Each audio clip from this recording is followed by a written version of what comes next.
Bonjour tout le monde, moi c'est Charles Henri Pierre.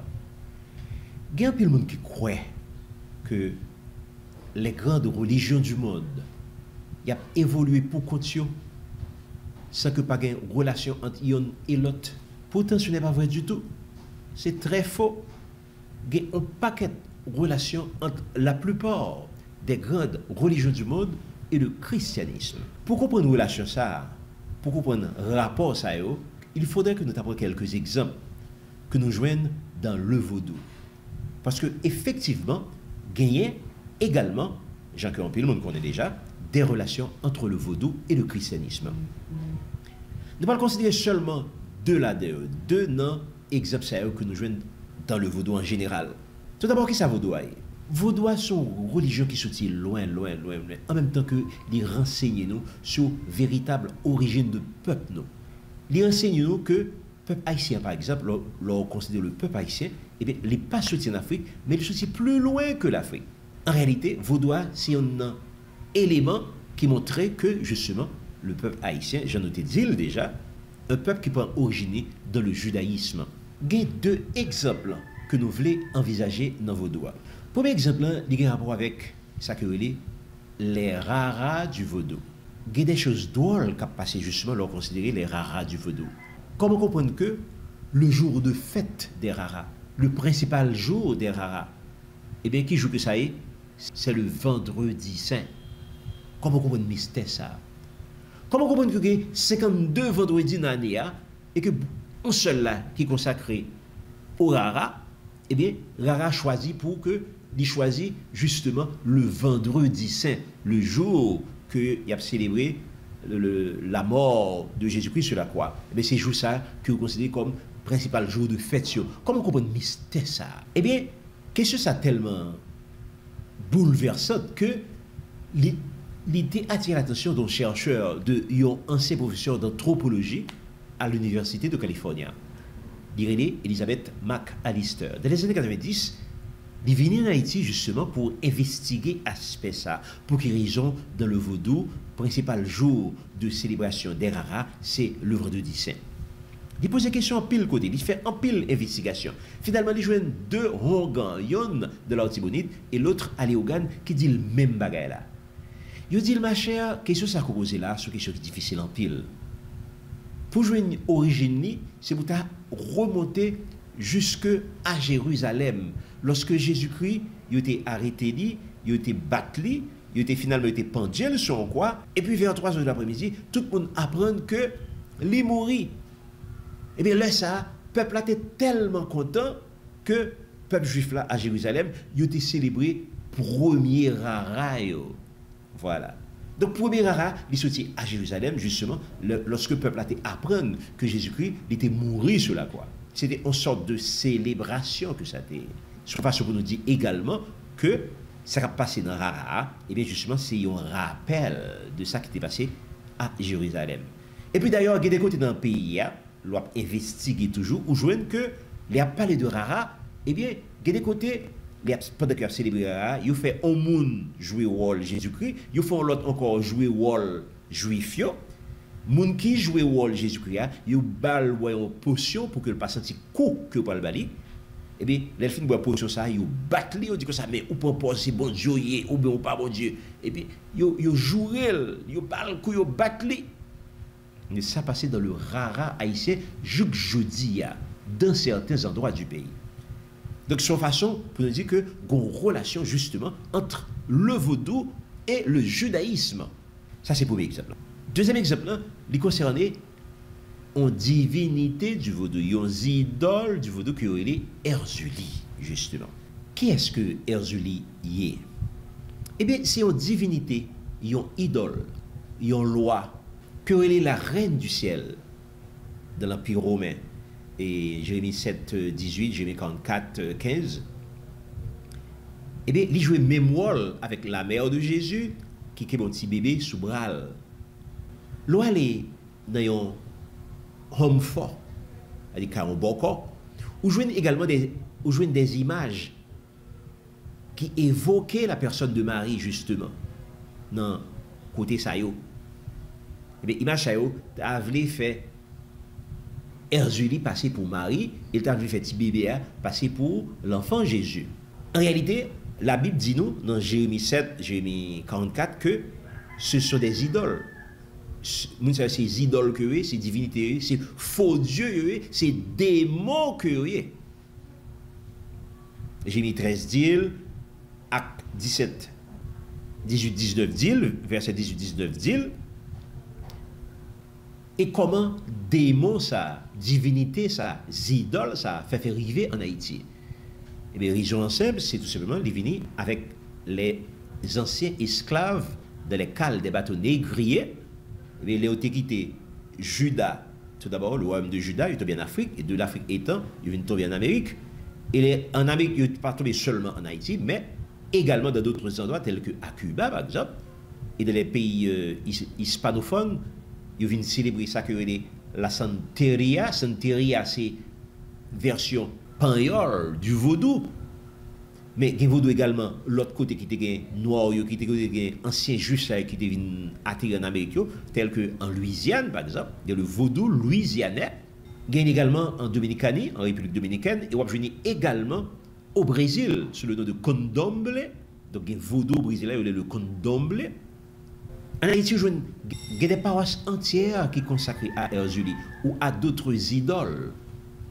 Et c'est peut-être raison ça que le Seigneur a été dit dans Jérémie 11, 13, tu as autant de villes que de dieux, ô Juda, autant Jérusalem a de rues, autant vous avez dressé d'autels aux idoles, d'autels pour offrir de l'encens à Baal.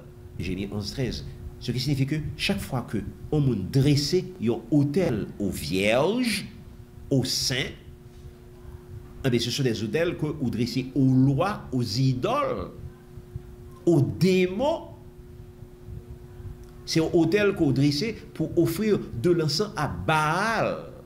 Qui divinité ça que les Baal? Eh bien justement, pour comprendre phénomène ça, divinité ça, idoles ça que les Baal, c'est pour aller à Babylone. Comment pour aller à Babylone? Eh bien, quand tu vois, je crois faire qui simple. Nous parlons d'abord en Angleterre, nous parlons à Londres, nous parlons au British Museum. Là, on a une tablette qui sortit Babylone. Une tablette qui datait de 2000 ans avant Jésus-Christ. Et bien, tablette, ça lui-même, selon ça que auteur dit, selon ça que chercheur dit, il relatait en pièce de théâtre en 10 actes. Regarde qui ça 10 actes l'a dit. Baal te prend naissance à Noël, le 25 décembre. Maman, c'est ton vierge. Il te travaille pour le salut de l'humanité. Il te également sauveur, médiateur, guérisseur. Il était terrassé par les puissances du mal qui t'a battu avec elle. Ensuite, il était mouru sur un croix. Ensuite, il passé 3 jours dans ton bois. Ensuite, il était descendu en enfer pour la libérer quelques monde parle. Ensuite, après 3 jours, il ressuscité. Ensuite, il monté au ciel. Mais de qui ça parlé là? Son histoire qui était qu'à paraître rase s'il il te raconté, disons, au siècle dernier, il y a 1, 2 ou 3 siècles. Mais lorsque j'ai que l'histoire ça t'est raconté 2000 ans avant Jésus-Christ, à une époque que le christianisme n'a pas existé du tout.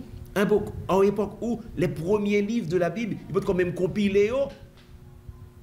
Et bien c'est là ça justement que il a été écrit pièce ça. Donc ça, c'est extraordinaire que ça est. Donc ça, il vient de nous matière pour nous réfléchir. Mais ce n'est pas à Babylone seulement que nous jouons des choses dont on a passé.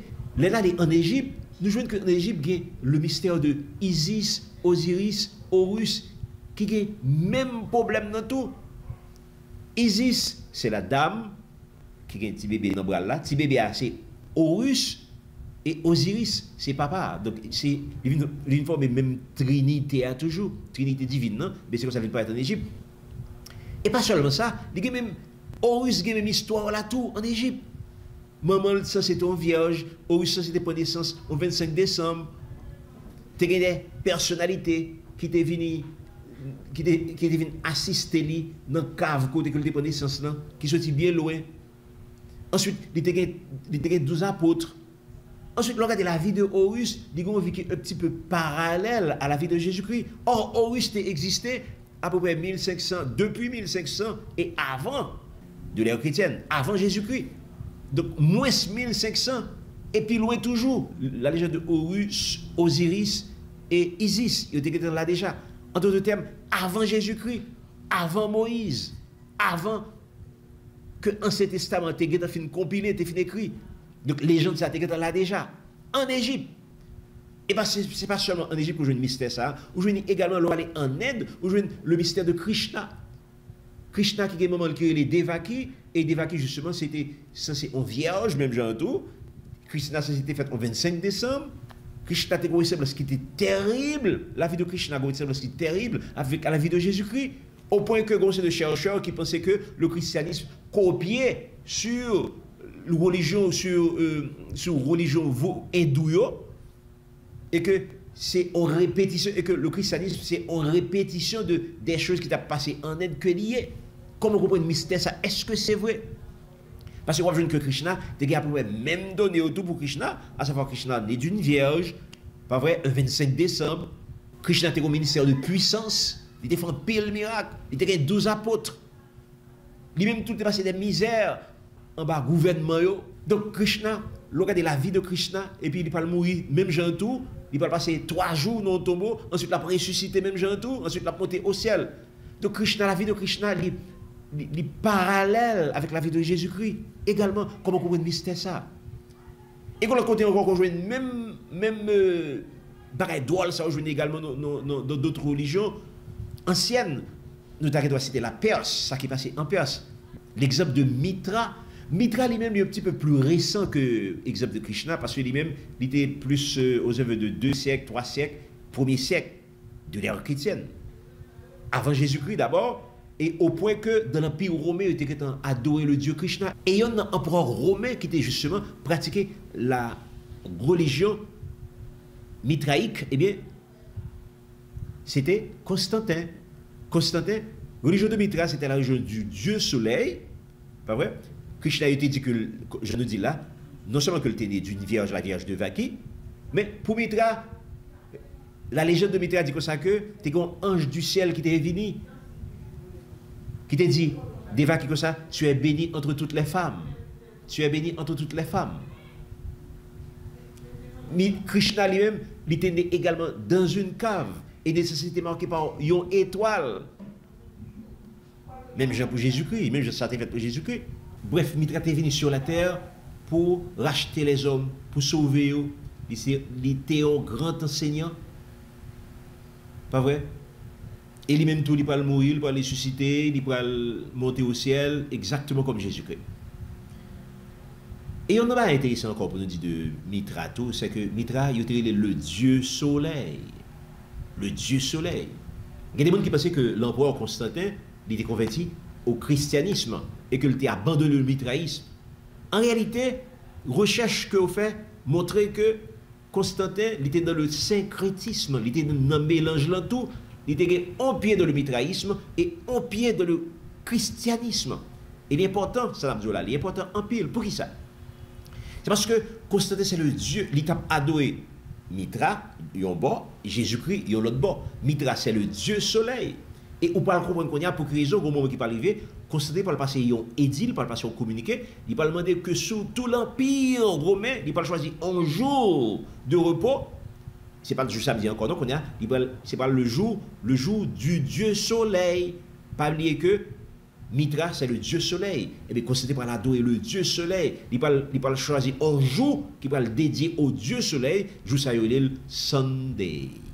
Et puis depuis lors, depuis l'Empire romain, depuis le ça, tout chrétien, tout le monde, ni le monde qui est dans le mitraïsme, ni le monde qui est dans le christianisme, ils ont adopté Sunday, le jour du Dieu soleil, comme jour d'adoration principale de la semaine. Donc c'est important pour nous noter ça. Évidemment, il y a l'autre exemple que nous devons prendre toujours, nous devons prendre l'exemple de Dionysos, nous devons prendre l'exemple de Prométhée en Grèce. Mais ils ont toutes les mêmes caractéristiques là, à savoir que vous avez l'impression que c'est le christianisme qui copie sur, au point que il y a des chercheurs qui disent comme ça que il n'y a rien de nouveau sous le soleil. Genre que Dan Brown te dit dans le Da Vinci Code. Dan Brown dit comme ça que le christianisme, c'est une photocopie de ça qui était fait avant que lié. Est-ce que les raisons pour dire ça? Est-ce que on a dit que justement que le christianisme les copié sur tout l'autre Dieu ça qui était venu avant? Est-ce qu'on a le droit de dire ça? C'est une question qui est importante. C'est important pour nous répondre parce que il y a des gens qui écrit des ouvrages sur ça. Et je cite il y a un ouvrage qui écrit sur ça, c'est Christianity Before Christ que John G. Jackson écrit. Il y a plusieurs autres ouvrages qui écrivent sur ça. Évidemment, il n'y a pas toujours écrit, il n'y a pas écrit dans une perspective chrétienne. Il y a même tout, il pensé que le christianisme est une imposture. Il pensé que le christianisme sont copiliers de tout ça qui était là avant. Est-ce que c'est vrai? Nous parlons de ça. Première que nous devons dire, c'est que la notion de Jésus-Christ qui était venu dans la chair, ou qui t'a prélevé dans la chair, mais c'est une notion qui est présente dans tout l'Ancien Testament. Tout l'Ancien Testament est au courant de la venue de Jésus-Christ. Tout l'Ancien Testament. Et ceci depuis le Jardin d'Éden. Depuis le Jardin d'Éden, tu as une première manifestation de la grâce de Jésus. Les Adam et Ève péché. Ça, c'est un vin paraître, les tuer un animal, et donc capable certain que l'animal ça qui était mourir, certainement c'est pas un cochon. Pas vrai? C'est pas un âne, c'est pas une mulette. Mais animal qui était mourir, selon l'apôtre Paul, c'était bien un agneau sans défaut et sans tache qui était tué à la fondation du monde. Ça veut dire à la fondation du monde. Ça veut dire que c'est un fait qui crée le monde.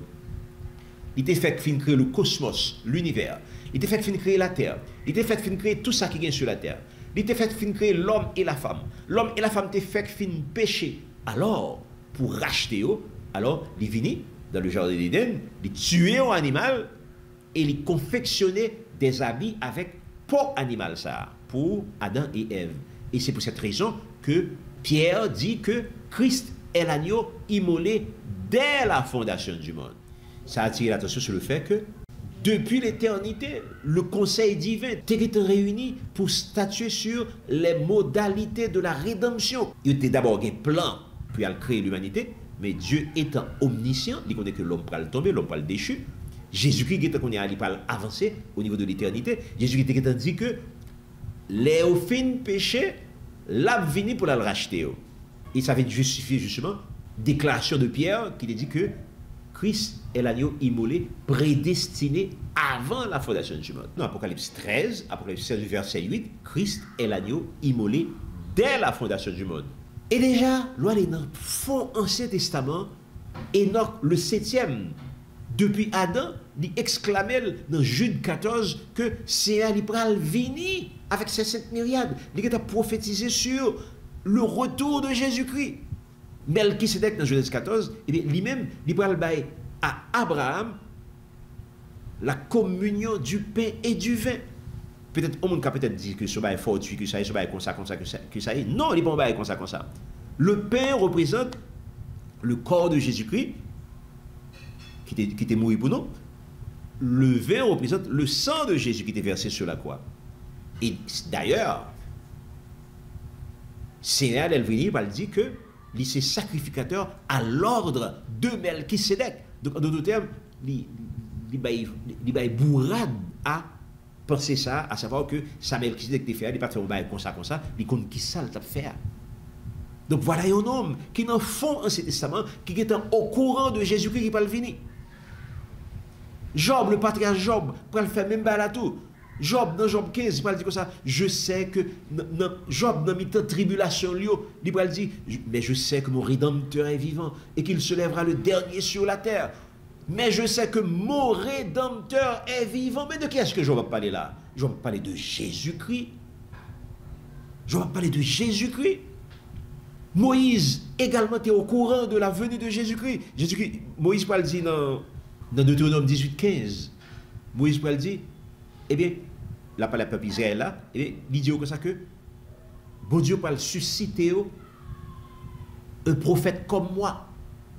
N'a écouté et n'a entendu. Donc, prophète comme moi, à qui est-ce qu'il a fait allusion? Il a fait allusion à Jésus-Christ. David était au courant. David était au courant de la venue de Jésus-Christ. J'ai un psaume 110 le verset premier, il dit, l'Éternel dit à mon Seigneur, assieds-toi à ma droite jusqu'à ce que je fasse de tes amis ton marchepied. Donc, l'Éternel dit à mon Seigneur. C'est comme si Dieu le Père dit à Dieu le Fils. C'est ça qu'il dit là. Hein?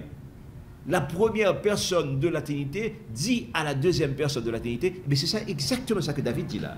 Donc, David est au courant de la venue de Jésus-Christ. Et puis de tout problème que parle traverser tout, il parle d'un pile ennemi, ou pas vléoueli, au point que parle tuer.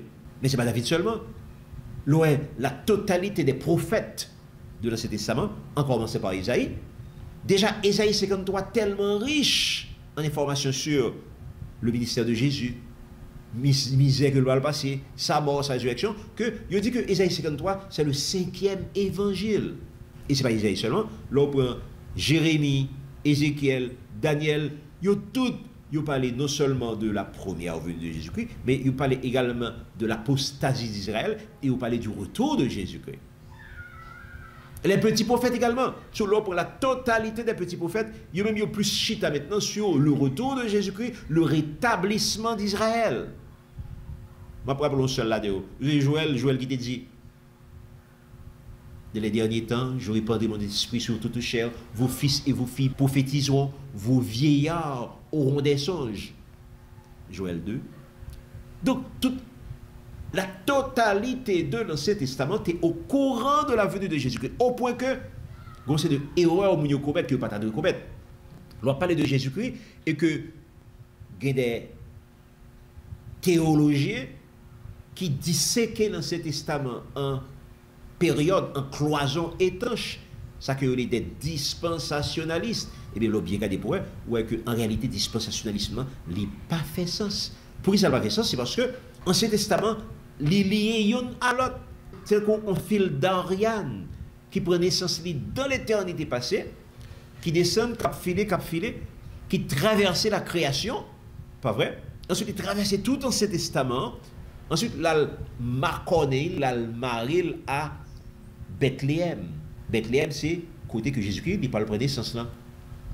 Donc, c'est une façon de dire que la Bible est formée en bloc. Tout l'Ancien Testament est formé en bloc. Et il est important pour nous dire, il est important pour nous noter, parce que ça parle d'un paquet de conséquences sur enseignement que nous prenons dans l'Ancien Testament et enseignement que nous prenons dans le Nouveau Testament, ou pas capable d'opposer l'un à l'autre, puisque ils sont liés, puisque ils marquent ensemble, et bien tous les deux importants. Donc, il y a qui vous dit ça est important, ça mettre jeter ça, ou bien ça est important, mettre jeter ça. Non, c'est tous les deux qui sont importants. Et d'ailleurs, c'est ce que dit la Bible, c'est ce que dit la parole de Dieu. C'est théologien qui dit l'autre bagaille, mais l'on est dans la Bible, ouais, il fait un bloc. Donc, la totalité de la Bible, et bien justement, il parlait de Jésus-Christ. Et maintenant, les religions, les grandes religions du monde, comment ça va venir à terrible pour qu'on y a? Comme comprendre maintenant, c'est la totalité de l'Ancien Testament. Mais la parler de Jésus-Christ, eh bien, côté que l'autre joue une information ça, eh bien, il joue une côté qui est très simple, nous se dit. Par contre, si nous rappelons, les Jésus-Christ ont fini chasser des mots dans la tête, il y a un monde qui est rempli justement de mauvais esprits, ça y est, eh bien, qui s'est arrivé? Il y a un démon, dit Jésus comme ça, je sais qui tu es le Fils de Dieu, ou qui est venu pour venir persécuter nous. Voilà. Voilà, on sait des mots qui dans la tête du monde, qui ont identifié Jésus-Christ. Alors que Jésus-Christ n'est pas d'accord pour dire qui est-ce que Dieu. Voilà que des mots qui ont identifié. C'est une façon de dire que tout démon, d'une manière générale, si des mots qu'on connaît, à plus forte raison, gros démons que les dominations, les autorités, les princes de ce monde de ténèbres, les esprits méchants dans les lieux célestes. Éphésiens 6:12. À plus forte raison, eux-mêmes qui sont gros entité démoniaque, eux-mêmes connaissent toujours plus d'informations sur la venue de Jésus-Christ. Et puis d'ailleurs, ils étaient dans l'éternité lorsque le conseil divin t'a réfléchi sur la nécessité de créer le monde, de créer l'homme, de racheter l'homme. Ils étaient au courant. En sorte que, ils étaient pour devant, ils commettent ça que, ils auraient un délit d'initié. Ils ont des informations avant même que le monde ait créé. Ils ont des informations. Ils ont connaître que puis devant, Jésus-Christ pour venir. En sorte que, à travers l'histoire, on va le joindre dans tous les grands empires. Tout gros démon qui a dirigé les grands empires, ils ont fait tête, ils ont passé pour Jésus-Christ. Ils fait tête passer pour Jésus-Christ, c'est comme ça pour comprendre que vous jouez ça tout d'abord à Babylone, vous jouez les grands démons à Babylone, ils fait tête passer pour Jésus-Christ. D'ailleurs, le premier homme qui a fait ça, c'était Sémiramis, qui a dit comme ça que l'enfant qu'elle tenait dans les bras, en fait, si bébé ça qu'elle te gagné maintenant, c'était Nimrod. Il dit comme ça que c'est une réincarnation de Nimrod, donc son Dieu lié, donc il fait tête il passer comme la mère de Dieu. Donc le premier monde qui a fait ça, c'était Sémiramis. En Égypte, on parle joindre que Isis, Horus, Osiris va faire même bagaille là. En Inde, on parle joindre que Krishna va faire même bagaille là. Devaki Krishna, il parle dire que c'est maman bon Dieu, petite bon Dieu. Donc Krishna va faire tête passer pour Jésus-Christ. Prométhée en Grèce va faire même bagaille là tout. Mitra en Perse va faire même bagaille là tout. Dans l'Empire romain, on parle de la reine du ciel qui va faire exactement la même chose. La reine du ciel, il va dire comme ça que c'est lui-même qui s'est marié et que petit bébé le bras là, c'est Jésus-Christ. Donc le culte de la reine du ciel qui était dans l'Empire romain, il va le traverser à Rome, de Rome étant tout côté que Rome dominait, tel que Jérusalem, il va adorer la reine du ciel également. Nous se dit ça, Jérémie 7, Jérémie 44, et culte ça, adoration ça, il va chavirer en Afrique, et de l'Afrique étant, il va arriver en Amérique jusqu'à ce qu'il arrive la Caïpano. On peut comprendre pour quelle raison que dans les grands empires universels, dans la totalité de l'Ancien Testament, eh bien, il y a la notion de Christ qui t'a pas venir. Donc, question qu'on a pour poser, qui est-ce qui était là avant? Est-ce que Krishna était là avant Christ ou bien est-ce que Christ était là avant Krishna? Krishna n'a pas là avant Christ parce que au commencement était la parole. Jean Ier dit, au commencement était la parole était avec Dieu, la parole était Dieu. Toutes choses ont été créées par elle. Toutes choses ont été créées par Jésus-Christ. Et rien de ce qui a été créé n'a été créé sans Jésus-Christ. Donc, est-ce qu'on a dit que créature là, t'es là avant créateur là? Est-ce que en divinité ça est-ce que t'es là avant Jésus-Christ? D'ailleurs, c'est la raison pour laquelle chrétien, il pas doué fêter une série de fêtes. Il pas doué fêter 25 décembre. Il pas doué fêter Noël.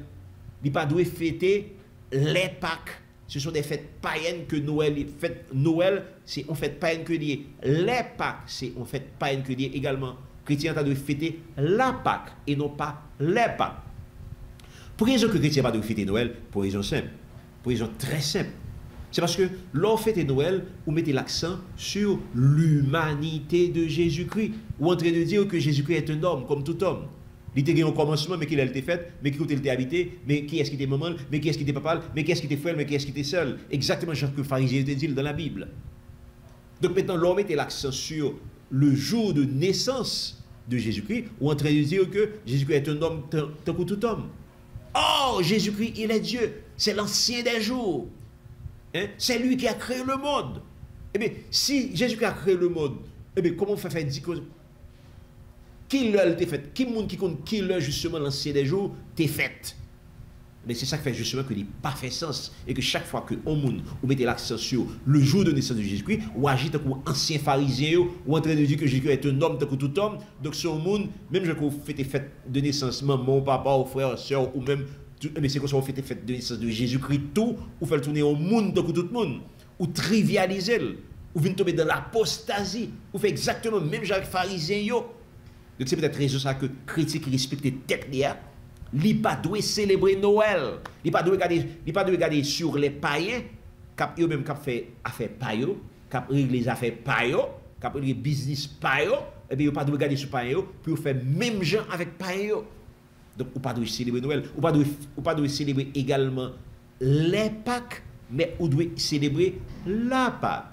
D'ailleurs, la Pâque, c'est une fête de l'Éternel que ça est. Jacques ça te dit dans Lévitique 23. La Pâque, c'est une fête de l'Éternel. Lévitique 23 connaît la Pâque, mais il ne connaît les Pâques. Ceci est extrêmement important. Ce Pâque est extrêmement important pour nous dire tout. Et nous avons été jusqu'à la fin. Nous avons été fidèles avec elle jusqu'à la fin. Nous avons été fidèles à l'enseignement jusqu'à la fin. Et c'est alors que non seulement nous parlons des différences qu'il y a entre un monde qui gagne Christ et un monde qui sans Christ, et c'est pour ça tout que nous-mêmes, nous pourrons échapper à la colère à venir, parce que la colère va venir pour tout le monde qui t'a refusé prendre, qui t'a refusé recevoir comme Seigneur et Sauveur personnel. Que bon Dieu bénisse nous.